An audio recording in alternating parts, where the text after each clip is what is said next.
19 July 2022, New York based one of the top private research universities Cornell University की website पर एक paper publish हुआ, panic at the disks. इस paper के release होते ही मानो पूरी की पूरी स्पेस कम्युनिटी में पैनिक सिचुएशन खड़ा हो गया। और ऐसा क्यों, you may ask? Well, because हर जगह पर यही चीज वायरल हो रही थी, that big bang never happened. Yes, James Webb proved big bang never happened. अब यहां पर me being a space enthusiast, अगर मुझसे यह पूछा जाए कि गौरव क्या ये सब फेक है, तो मेरा जवाब होगा नो। क्योंकि यहां पर जो बात सामने आई है ना, that is really an elephant in the room. उसे आप ऐसे ही करके इग्नोर नहीं कर सकते हो। बिग बैंग के घटने की जो डेट हमने कैलकुलेट करके रखी है, हो सकता है कि शायद वो डेट गलत है। जेम्स वेब स्पेस टेलीस्कोप, जिसे हमने स्पेस में स्पेस नॉलेज और टेक्नोलॉजी को नेक्स्ट लेवल पर लेके जाने के लिए भेजा था, उसके रीसेंट डिस्कवरीज ने हमारे अब तक के पूरे स्पेस के एग्जिस्टेंस को प्रूव करने वाली द बिग बैंग थियरी को ही डिस्प्रूव करने में एक कदम बढ़ा दिया है। Basically James Webb space telescope ने जो इमेजेस रिसेंटली कैप्चर किए हैं, उनमें से कुछ इमेजेस सबसे ओल्डेस्ट गैलेक्सी के भी थे। और जब हमारे वैज्ञानिकों ने उन इमेजेस की मदद से गैलेक्सीज को स्टडी करना शुरू किया, तब उन्होंने यह नोटिस किया कि जिन जिन ओल्डेस्ट गैलेक्सीज के इमेजेस उन्हें मिले हैं, उनसे आती हुई लाइट और उनके स्ट्रक्चर में कुछ तो प्रॉब्लम है। और वो प्रॉब्लम्स इतने बड़े हैं कि वो हमारे अब तक के किए गए थियोरेटिकल कैलकुलेशंस के अंदर फिट ही नहीं हो रहे हैं। अब अगला सवाल यह आता है कि वो प्रॉब्लम्स आखिर क्या है? वेल, इन प्रॉब्लम्स को समझने के लिए मुझे आपसे एक सवाल पूछना पड़ेगा कि हम बिग बैंग हुआ था इस पे विश्वास क्यों करते हैं और क्यों उसके बेसिस पर दूसरी थियरीज बन रही है। वेल, द रीजन इज, इस थियरी को आइंस्टाइन, फ्रेडमैन और स्टीफन हॉकिंग जैसे बड़े बड़े मैथमेटिशियंस और फिजिसिस्ट ने थियोरेटिकली और मैथमेटिकली प्रूव करके दिखाया था। अब अगर हम इसे स्टार्टिंग से शुरू करने की कोशिश करें, तो सबसे पहले तो पूरा का पूरा साइंटिफिक वर्ल्ड ये बिलीव करता था कि यूनिवर्स स्टैटिक है, वो स्टेबल है, वो डायनामिक नहीं है और ना ही वो एक्सपैंड होते जा रहा है समय के साथ। अब तब के समय में था तो ये सिर्फ एक हाइपोथेसिस यानी कि ऑब्जर्वेशन डिराइव्ड रियलिटी का एक इंटरप्रिटेशन था, जिसे थियोरेटिकली प्रूव करना बाकी था। सो आइंस्टाइन ने अपनी जनरल थियरी ऑफ रिलेटिविटी को यूज करके इसे कहीं ना कहीं प्रूव किया। लेकिन इस थियरी को सॉल्व करते वक्त उन्होंने एक प्रॉब्लम को फेस की। उन्होंने ये ऑब्जर्व किया कि जिस इक्वेशन की मदद से वो पूरे यूनिवर्स में होने वाली सभी घटनाओं को आसानी से प्रूव कर सकते थे, उस इक्वेशन में उन्हें कॉस्मोलॉजिकल कांस्टेंट डालना पड़ रहा था to prove universe is static. यानी कि हम फोर्सफुली ट्राई कर रहे थे यूनिवर्स को स्टेबल प्रूफ करने की by adding a mathematical constant value. और अगर यूनिवर्स स्टैटिक नहीं है, तो इसका सिंपल मतलब है कि उसका कोई तो स्टार्टिंग पॉइंट होगा, and hence the seed for big bang. Einstein के बाद 1919 में Dutch physicist W de Sitter ने बिना कॉस्मोलॉजिकल कांस्टेंट के जनरल रिलेटिविटी की मदद से यूनिवर्स स्टैटिक है ये प्रूफ किया।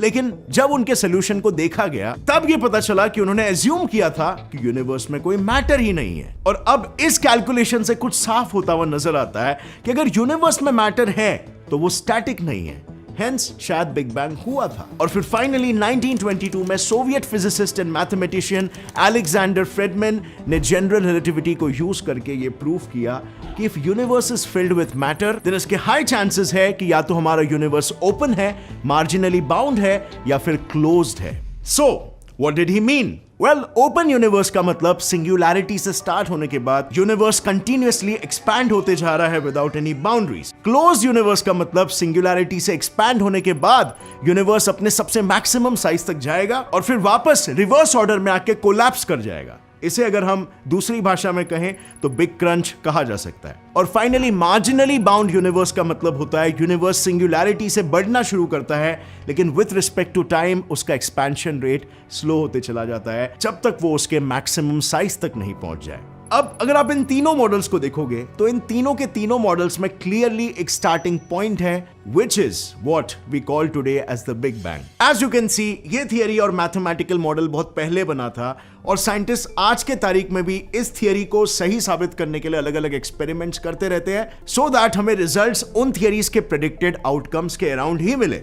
इन थियरीज को आज के तारीख में हम टेस्ट करते हैं यूजिंग मॉडर्न डे टेक्नोलॉजी या कह लो डिवाइसेस, जिससे हम रेड शिफ्ट्स को मेजर करते हैं, गैलेक्सी के स्ट्रक्चर्स को स्टडी करते हैं, यूनिवर्स में मौजूद एलिमेंट्स का कॉन्सेंट्रेशन, मैटर और एंटी मैटर के कॉन्सेंट्रेशंस, ये सबको स्टडी करके हम बिग बैंग को प्रूव करने की कोशिश करते हैं, ताकि आज के एक्सपेरिमेंट्स में हमें सेम रिजल्ट्स मिले जो थियरीज प्रेडिक्ट करती है। लेकिन जैसे कि मैंने अभी कुछ देर पहले बताया, JWST ने हमें काफी सारे ऐसे छोटे छोटे ऑब्जर्वेशंस दिखा दिए जो कि शायद थियरी को गलत प्रूव कर रही है। Let's find out what these observations were. So चलो सबसे पहले स्टार्ट करते हैं most obvious and visible data से, जैसे स्ट्रक्चर्स ऑफ गैलेक्सी। जैसे कि मैंने शुरू में कहा था, JWST ने हमें यूनिवर्स के कुछ अर्ली गैलेक्सीज के भी फोटोज भेजे हैं, और जब उन्हें साइंटिस्ट ने स्टडी किया तब उन्होंने ये नोटिस किया कि उन गैलेक्सीज का शेप काफी स्मूथ और वेल डिफाइंड है और काफी हद तक आज की गैलेक्सीज जैसा ही है। अब मॉडर्न फिजिक्स तो हमें ये कहती है कि किसी भी गैलेक्सी को ऐसे डिफाइंड शेप में आने के लिए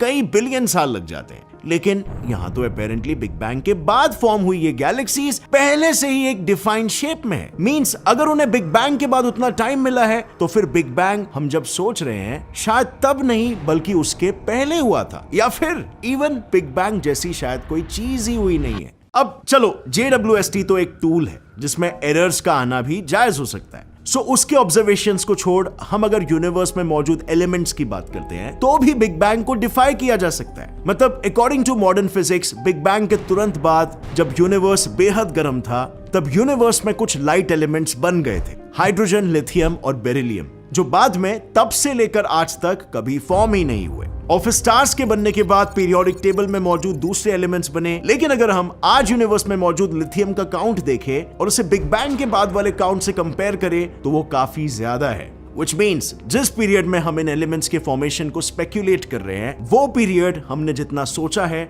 शायद उससे बड़ा है। मतलब अगेन बिग बैंग शायद और भी पहले हुआ था।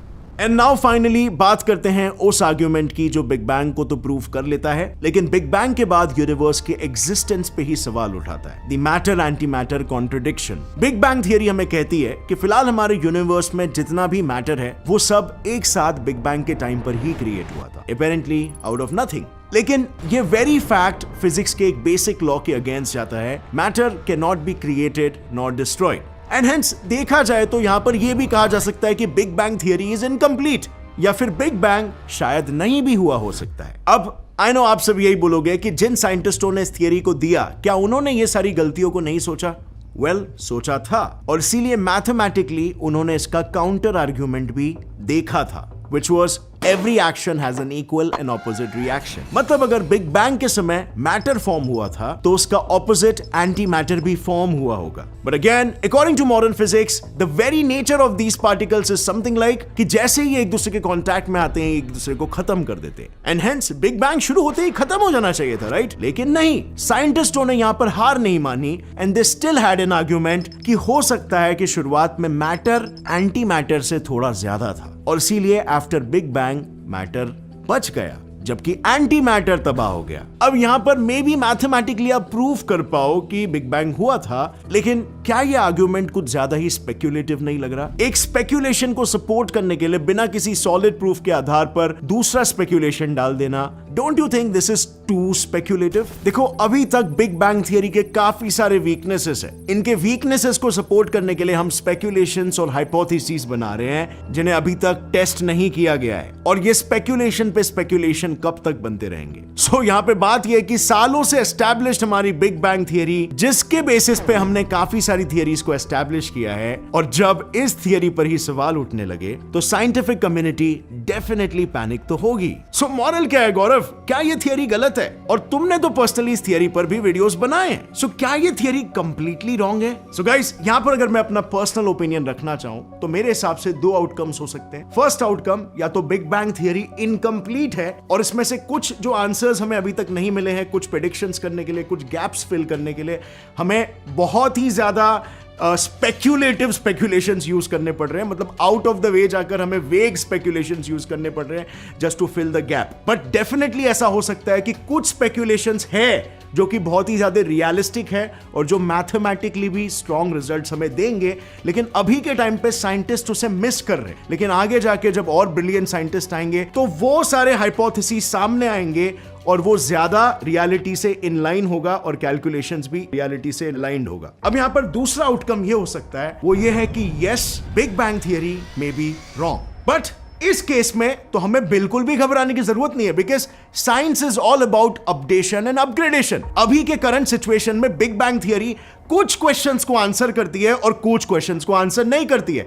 आगे चल के हो सकता है कि न्यू थियरी आए जो कि बिग बैंग थियरी के सारे क्वेश्चंस को आंसर कर दे, और बिग बैंग थियरी आज के टाइम पे जो क्वेश्चंस नहीं आंसर कर पा रही है उन्हें भी आंसर कर ले, तो वो थियरी बिग बैंग थियरी को रिप्लेस कर देगी, because that would be a more accurate version of reality. So I think change and evolution and updation and upgradation is a quality, is a property which is innate to the universe, to the nature. Universe, nature change हो रहा है, update हो रहा है, evolve हो रहा है, fundamental forces तक इवॉल्व हो रहे हैं, अपडेट हो रहे हैं, चेंज हो रहे हैं, because of this, such is the behaviour of nature. तो ऐसे में अगर हमारी थियरीज अपडेट ना हो, हमारी थियरीज अगर इवॉल्व नहीं हो विथ टाइम, तो वो थियरीज किस काम की? बिकॉज थियरी का तो काम ही ये होता है ना, चीजों को प्रेडिक्ट करना। तो अगर यूनिवर्स ही चेंज हो रहा है, लॉज ही चेंज हो रहे हैं और आपकी थियरी चेंज ना हो, तो इसका मतलब आपकी theory is a failure. So I think in both the cases science की जीत ही हो रही है, इवन दो ऐसा दिखाई दे रहा है कि साइंस, बहुत सारे लोग इसे ट्रोल कर सकते हैं कि ये देखो साइंस ने जो बोला था गलत निकला, साइंस हमेशा गलत निकलता है।